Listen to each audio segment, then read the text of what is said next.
بسم اللہ الرحمن الرحیم۔ یہ ایک سوال کیا گیا ہے کہ ڈرپ لگانے سے روزہ فاسد ہوتا ہے یا نہیں؟ تو ڈرپ لگانے سے روزہ فاسد نہیں ہوتا، کیونکہ ڈرپ کے ذریعے جو خوراک ہے تو وہ انسان کے معدے تک نہیں پہنچتی۔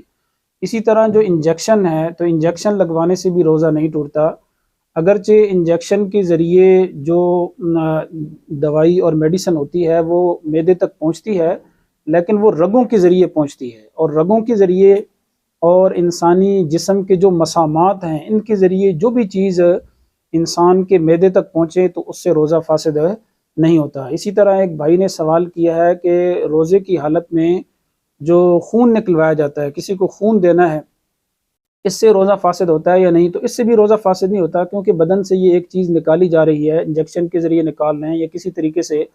البتہ اگر خون دینے سے کوئی آدمی یہ سمجھتا ہے کہ مجھے بہت زیادہ کمزوری ہو جائے گی اور اس کمزوری کی وجہ سے میرے لیے روزہ جو ہے وہ اس کو شام تک لے جانا بڑا مشکل ہو جائے گا، تو ایسی حالت میں خون دینا مکروہ ہے، لیکن بہرحال خون نکلوانے سے بھی روزہ فاسد نہیں ہوتا۔